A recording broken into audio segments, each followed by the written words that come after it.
जय श्री राम। मैं हूं पंडित अरविंद गौड़। स्वागत करता हूं आपका अपने YouTube चैनल ज्योतिष विद पंडित गौड़ में। और आज की चर्चा का विषय है शनि का अस्त होना। शनि आज यानी 11 फरवरी 2024 से 18 मार्च 2024 तक अस्त हो रहे हैं। अब इसका क्या प्रभाव होता है या इसे कैसे देखना चाहिए, यही आज का विषय है। पहले ये समझना जरूरी है कि किसी भी ग्रह का अपना काम करने का फील्ड क्या क्या होता है ना, वो कहां कहां काम करता है। तो शनि का जो फील्ड है, जो कहां वो काम करेगा, उसमें पहला है जड़ता। जड़ता का मतलब हो गया स्थिरता, एक ही जगह रुके रहना, आगे नहीं बढ़ना, बहुत स्लो होना, बहुत धीमा काम करना। एक तो उसका तरीका ये, यानी वो किसी भी काम को इतने आराम से पूरा नहीं होने देता, उसे थोड़ा सा लंबा खींचता है, उसको एक तरह से टालम टोल करता है, स्लो कर देता है। एक उसका गुण है गतिरोध पैदा करना, काम बनते बनते बिगड़ना, बात फाइनल होने वाली थी कैंसिल हो गई किसी भी कारण, इस तरह की परिस्थितियां होती हैं, ये देखने में आता है। दीर्घकालीनता, अब दीर्घकालीनता से मतलब है कि जो काम 4 बार जाने पर हो जाना चाहिए था, उसे होने के लिए आपको 5, 6, 7 चक्कर लगाने पड़ते हैं। काम बहुत बहुत इलोंगेट होता है, लंबा लंबा समय खींचता रहता है, ये सब देखने में आता है। एक उसका विशेष गुण है पृथकता, सेपरेशन। वो जहां भी बैठता है उस भाव के सुखों को कम कर देता है, उस भाव के सुखों को। मान लीजिए अगर वो संतान के घर में बैठेगा तो संतान के सुखों से कमियां कर देगा, उनसे हमें अलग करेगा, सेपरेट करेगा, उन चीजों का लाभ हमें होने नहीं देगा। विष है, शनि बॉडी में जहर का काम करता है। अब जहर से मतलब ये हुआ कि आपका डाइजेस्टिव सिस्टम ऊपर नीचे हो जाए, आपको बॉडी में जैसे एंजाइम्स होते हैं वो कम ज्यादा हो जाए, हार्मोन्स का प्रॉब्लम, कुल मिलाकर वो चीजें जो बॉडी को आवश्यक नहीं है वो भी बॉडी में रुकना शुरू हो जाती हैं, जिससे हमारे शरीर को थोड़ी थोड़ी सी बीमारियां होने का अंदेशा शुरू हो जाता है। वैराग्य देता है। अब वैराग्य का भाव यहां पर 2 तरीके से, एक कि मुझसे नहीं हो रहा, मैं नहीं कर रहा हूं, ये सब फिजूल की बातें हैं, मुझे कुछ और सोचना चाहिए, अलग हो जाना उस कार्य से, या मुझे ईश्वर प्राप्ति करनी है, मैं ईश्वर प्राप्ति के लिए प्रयासरत रहूंगा। तो इस तरीके के विचार मन में आना कि जो कर रहा है उससे अलग हो जाए। अब कुछ नए नए विचार उसके मन में आना शुरू हो जाएं, तो होगा क्या, इसे हम कहते हैं वैराग्य। तो उसमें वैराग्य के भाव आते हैं, उस कार्य के प्रति मोह भंग होने लगता है, जो चल रहा है उस सबसे वो एक तरह से उदास हो जाता है, उसका मन उच्छिन्न हो जाता है। तो इस मन के हटने को ही यहाँ पे वैराग्य की स्थिति में दिया गया। सारा स्नायु मतलब नर्वस सिस्टम, मांसपेशियां, लिगामेंट्स, जॉइंट्स, इससे मिलते जुलती, तो जो भी मांसपेशियों वाला पोर्शन है उसको भी शनि कंट्रोल करता है। तो अब क्या होगा, पैरों में दर्द होना, थका थका सा महसूस करना, या और जोड़ों का कोई सा भी दर्द इस दौरान देखने में आ सकता है। और विशेष रूप से पैर, पांव उसके कब्जे में रहते हैं। तो अब अगर शनि की स्थिति फेवर में नहीं होगी तो क्या करेगा, वो इन चीजों पे दबाव डालेगा, यहां पर हमें प्रेशर अपने आप आना शुरू हो जाएगा, अभाव महसूस करवाता है, लगता ही नहीं कि हो पाएगा, नीरसता आ जाती है, मैं नहीं कर पाऊंगा, मुझसे नहीं होगा, या किसी चीज की जो आवश्यकताएं हैं वो कम होगी, लगता नहीं है कि हो पाएगा। अभाव, हमें किसी चीज की कमी एहसास होने लगती है कि हमसे, जिसे हम डेफिसिट कहते हैं, वो होने लगता है। जितने भी तेल हैं, चाहे वो खाने पीने के तेल है, चाहे जमीन में से निकलने वाला पेट्रोल, डीजल या किसी भी तरह का, इन सब तेलों को भी कंट्रोल करता है। तो इससे संबंधित काम जो कर रहे होंगे, और अगर शनि अस्त होगा तो इन पर भी प्रेशर आएगा। सारा जमीन, इसमें खेत है, कुछ हद तक कंस्ट्रक्शन का काम है, उससे संबंधित आइटम्स की सप्लाई का काम है, ये सारे काम को भी वही देखता है। तो खेत का मतलब है जमीन जुताई, माइनिंग का सारा काम, ये भी शनि के कब्जे में आता है। किसी भी तरह का भय महसूस होना, मृत्यु का भय, नहीं हो पाएगा, मार्केट में बात खराब हो जाएगी, हम पेमेंट्स नहीं कर पाएंगे, शादी पक्की कर दी, हो पाएगी कि नहीं, डील फाइनल कर दी है, कर पाएंगे कि नहीं, ऐसे भी मन में विचार। तो इन चीजों को शनि कंट्रोल करता है। सारी मशीनरी, जो भी लोहे की मशीनरी है, चाहे वो मशीन कपड़े सीने की है, चाहे फिर वो किसी बस ट्रक में लगा हुआ कोई पुर्जा है, सारी मशीनरी उसके हाथ में है। जितना भी चमड़े का उद्योग है वो भी सारा का सारा शनि ही देखते हैं। जितने भी हमारे पास नौकर कह दीजिए, सेवक कह दीजिए, कारीगर कह दीजिए, सबऑर्डिनेट ऑफिसर्स कह दीजिए, हमारा स्टाफ कह दीजिए, इसको भी शनि कंट्रोल करता है और पैरों को तो वो विशेष रूप से करता है। तो इतने विषय हैं जिनको शनि टच करता है, और भी हैं, पर जो मुख्य मुख्य थे मैंने आपको बयान कर दिए। अब अगर वो अस्त होगा तो क्या करेगा? जो भी इनसे संबंधित कुछ काम होंगे उन कामों में बिना मतलब कमियां, तकलीफें, अनईजी होना शुरू हो जाएगा। यानी जो वो कर सकता है अब नहीं कर रहा। अच्छा होता तो इन सब कामों को, जो लिस्ट आप स्क्रीन पर भी देख पा रहे हैं, इसको बढ़ाने वाला है, अब उसको ही उतना उसने कमजोर कर देना है। ये है उसकी स्थिति। तो अभी तक जो हमने समझा कि शनि का कारकत्व क्या है, उसका फील्ड क्या है, उसका कौन से कार्य क्षेत्र हैं जहां वो अपना प्रभाव देता है। जब हम प्रभाव समझेंगे तो उसका इफेक्ट जब वो कमजोर हो जाएगा, अस्त हो जाएगा, प्रभाव कम करेगा, प्रभावहीन तो नहीं होता लेकिन कम प्रभाव का हो जाता है, तो उन कार्य क्षेत्र में भी तकलीफ देगा। तो ये तो हुआ उसका एक तरीका। अब होता है कि हर भाव के लिए, हर लग्न के लिए उसका एक अलग अलग प्रभाव आता है, क्योंकि वहां उसकी परिस्थितियां थोड़ी थोड़ी बदलती जाती हैं। तो इसको अब हम क्या करते हैं, एक एक करके हर एक लग्न के हिसाब से देख लेते हैं कि किस लग्न को क्या प्रभाव हुआ है। एक और बात कर लेते हैं, शनि 2 राशियों का स्वामी है, एक राशि में उच्च का होता है और उसकी 3 दृष्टियां हैं, अपने से तीसरा, अपने से 7वां और अपने से 10वां।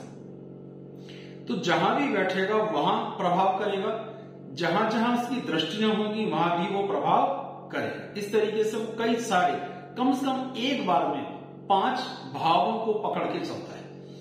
तो एक एक करके सारी लग्नों पर लेते हैं। इसे शुरुआत करते हैं मेष लग्न से। अब मेष लग्न के लिए ये 11वें घर में आएगा। 11वें भाव से बहुत सी चीजें देखते हैं।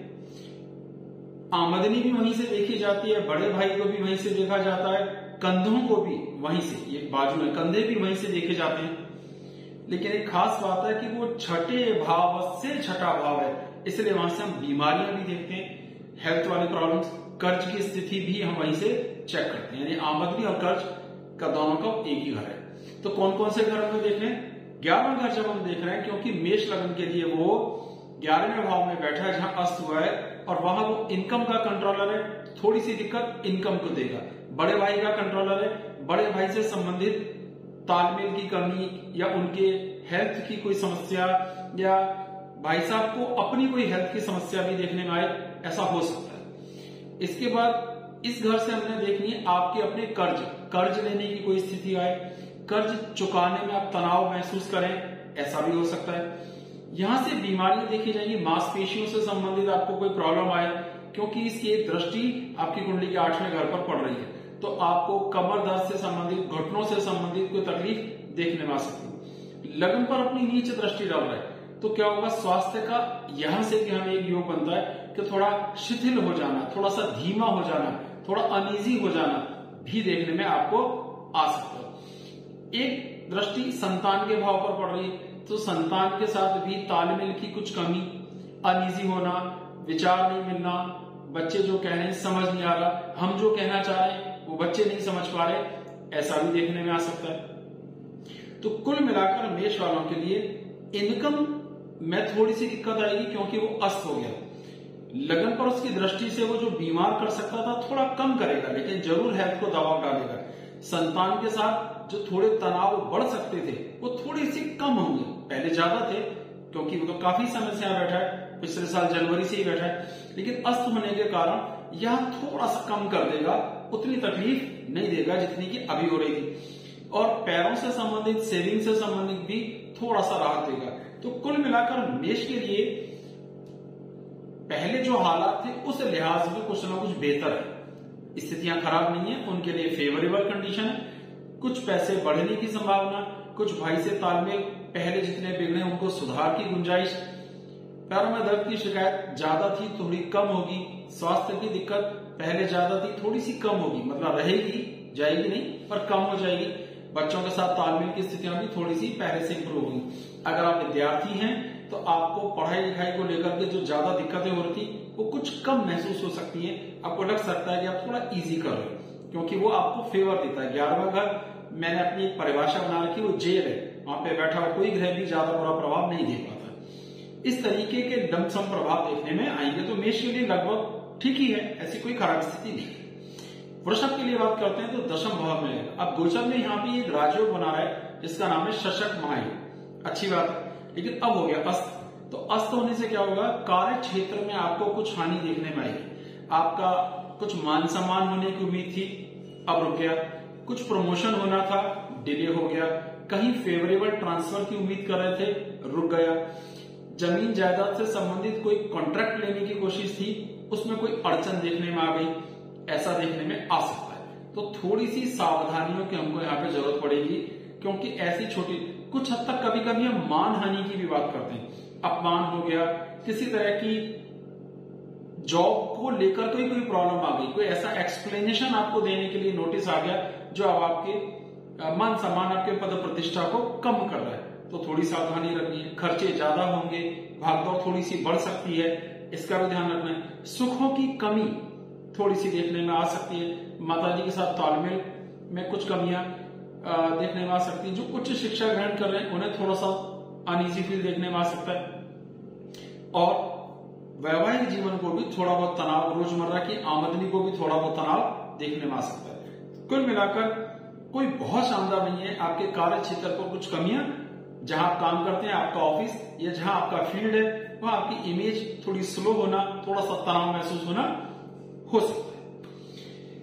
अब आ जाती है मिथुन की बात करते हैं। देखिए मिथुन के लिए क्या स्थितियां रही। मिथुन के लिए ये 11वें भाव में बैठा है और दशम भाव का भी स्वामी है, ये एक एवरेज स्थिति हो जाती है। अब 11वें भाव में कोई ग्रह स्वग्रही होगा तो कुछ हद तक तो फेवर करेगा, पिता को फेवर करेगा, संतान को फेवर करेगा, बुद्धि को, ज्ञान को, सही मौके में सही फैसले लेने को फेवर करेगा, धर्म को फेवर करेगा।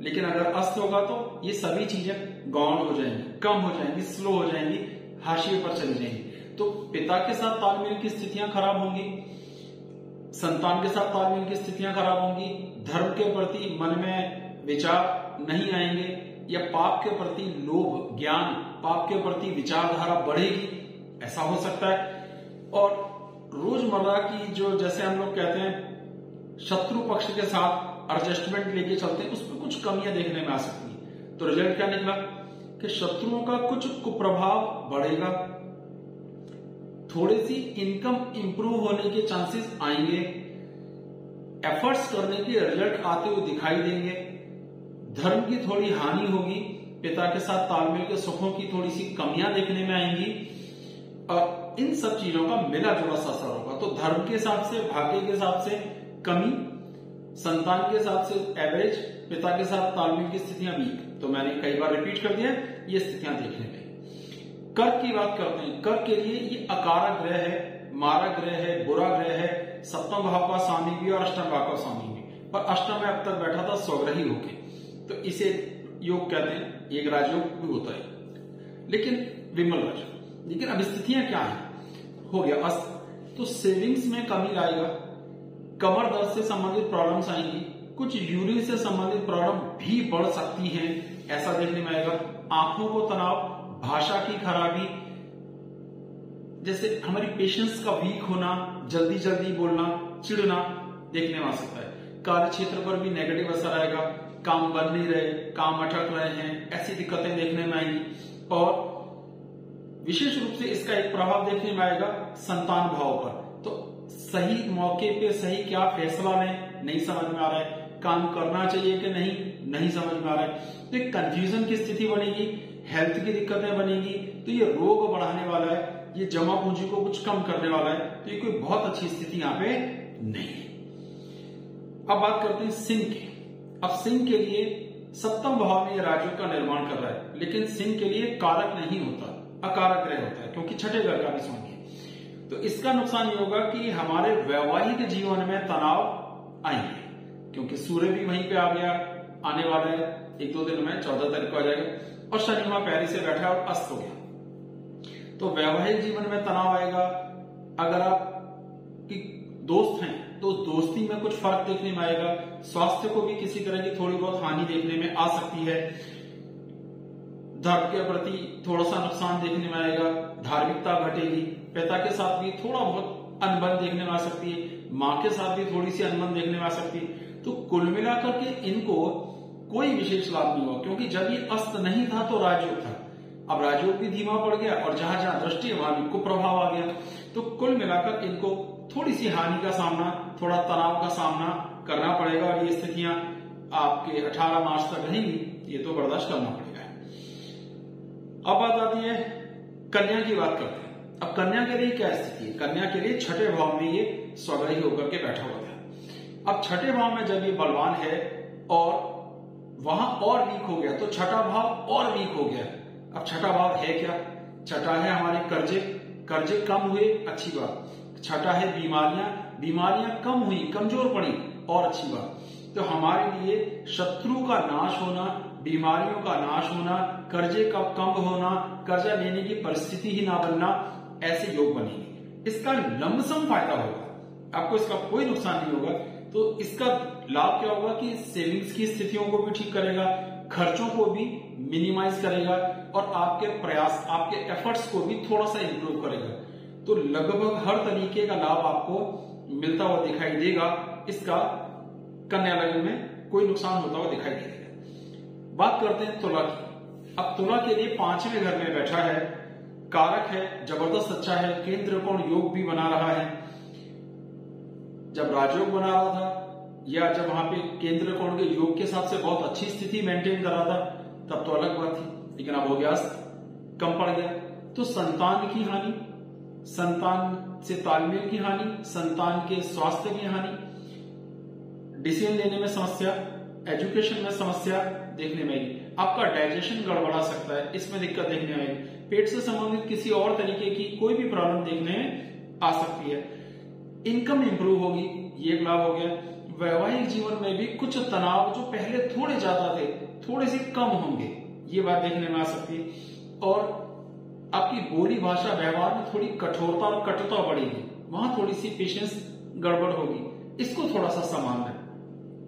तो एक मिला जुला सा यहाँ पे असर है। संतान को लेकर के थोड़ा कम अच्छा है, ज्ञान को लेकर के थोड़ी सी स्थिति थोड़ी खराब कर रहा है, इनकम थोड़ी इंप्रूव हो रही है। वैवाहिक जीवन को लेकर पारिवारिक तालमेल, परिवार कुटुंब से संबंध को लेकर के भी थोड़ी सी कमियां यहाँ पे दिखाई दे रही है। तो ये मिला जुला सा प्रभाव आएगा, ज्यादा लंबा नहीं है, लगभग 1 महीना 4-5 दिन की बात है, झेल लीजिए। अब बात आ जाती है वृश्चिक। वृश्चिक के लिए चौथे घर में बैठ के राजयोग का निर्माण हो रहा था, जिसका नाम था शशक महायोग। जब राजयोग था तब तो अच्छी बात थी, लेकिन अब राजयोग वहां पे हो गया अस्त। अब स्थिति क्या हुई कि चौथे भाव से जो कुछ भी देखना है, सुख देखना है, मां देखना है, मातृभूमि यानी अपने यहां रहना है कि नहीं, तो घर छूट सकता है, आप विदेश जाने का सोच सकते हो, मां से तालमेल हो सकता है, मां का स्वास्थ्य खराब हो सकता है, मन को दुख देखने में आ सकता है, मन को किसी न किसी तरह का कष्ट प्राप्त हो सकता है, बॉडी में पानी की कुछ कमी या ज्यादा होना, दोनों बातें हो सकती है। इसको भी आप इसे पानी का बढ़ना घटना, और ये डॉक्टरी टर्म्स है, वो मुझे उसका नाम याद नहीं है, ये देखने में आ सकता है। सुख की कमी महसूस होगी, दिल पर दबाव बढ़ेगा, मांसपेशियों का, छाती पर, फेफड़ों से संबंधित कोई प्रॉब्लम देखने में आएगी, लेकिन कार्य क्षेत्र में इसका पॉजिटिव लाभ होता हुआ दिखाई दे सकता है। शत्रु कम होंगे, शत्रुओं पर आपकी पकड़ ठीक होगी, तो शत्रु ठीक रहेंगे, लेकिन हेल्थ की स्थितियां बिगड़ेंगी, और स्वास्थ्य को लेकर के तनाव आएगा। देखिए, अब स्वास्थ्य का, वो हेल्थ का बात एक है, छठे घर को भी देख रहा है, लग्न को भी देख रहा है, तो प्रभाव तो डालेगा। कुल मिलाकर बेचैनी भरा समय, मजा नहीं आ रहा, आनंद प्राप्त नहीं हो रहा, काम बनते बनते बिगड़ रहे हैं, ऐसा देखने में आ रहा है। मम्मी के साथ तालमेल के स्वास्थ्य को लेकर, यानी उनका तालमेल बिगड़ रहा है, आपके साथ ट्यूनिंग ठीक नहीं आ रही, उनके हेल्थ को कुछ दिक्कतें देखने में आ रही है, ये सारी बातें हो सकती हैं। तो थोड़ा सा सावधानी की जरूरत पड़ेगी। कष्ट का समय है, और इसमें कष्ट एक्चुअल से ज्यादा साइकोलॉजिकल ज्यादा होगा, इमोशनल ज्यादा होगा, थोड़ा बहुत मांसपेशियों का भी हो सकता है।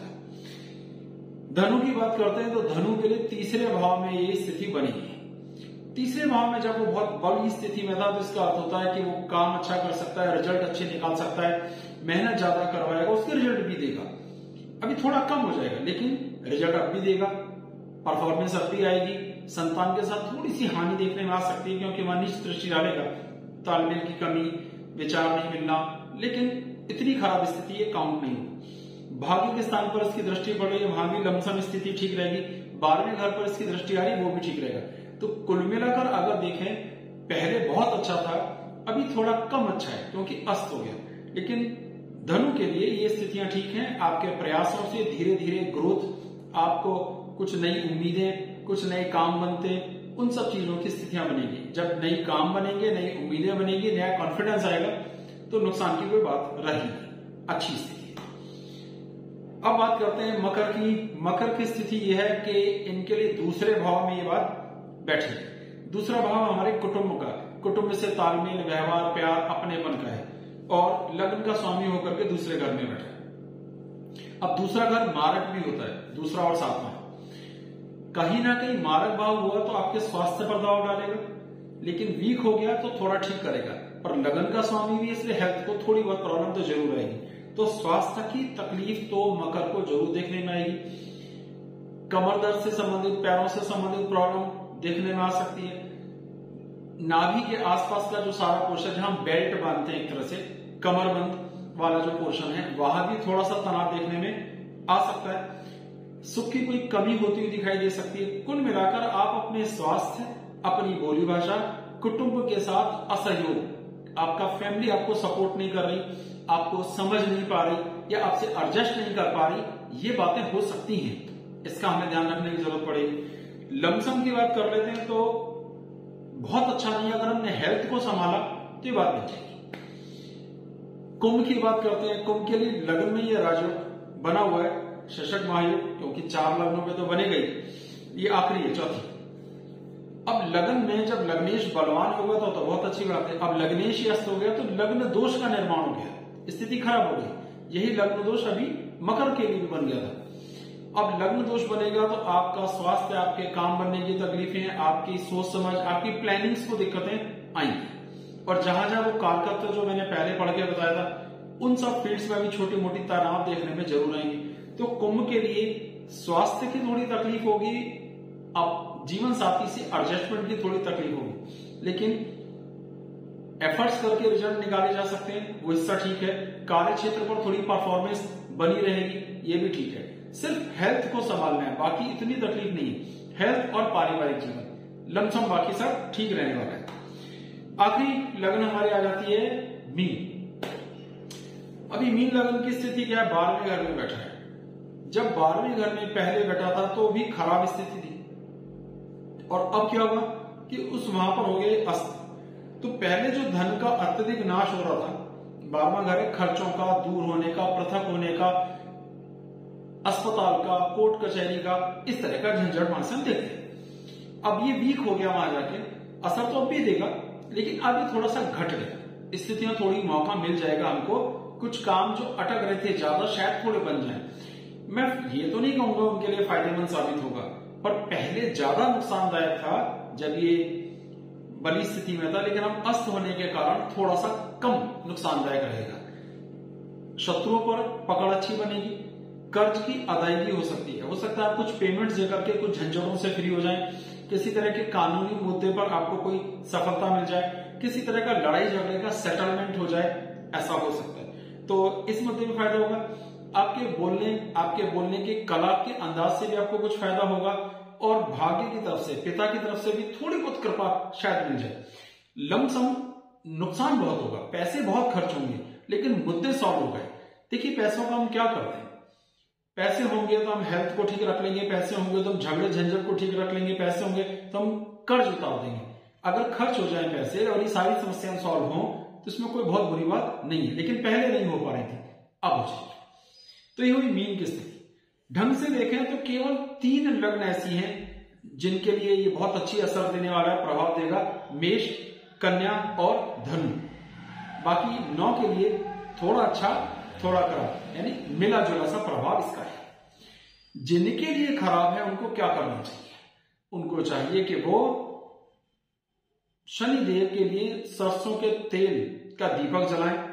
जिसे सरसों का तेल दान में दें, जिसे छाया दान कहते हैं। काली दाल भी दान में दी जा सकती है। चने उबाल करके वो भी प्रसाद के रूप में बांटे जा सकते हैं। शनि देव के बीज मंत्र का जाप भी किया जा सकता है। इससे आपकी प्रॉब्लम्स, आपके तनाव थोड़े कम होंगे या बिल्कुल नहीं होंगे। अगर ईश्वर की जैसी कृपा होगी वैसा होगा। तो लगभग शनि के अस्त होने का प्रभाव सभी लग्न राशियों पर कैसा होगा, इसकी हमने चर्चा कर ली। बहुत बहुत धन्यवाद। जय सिया राम।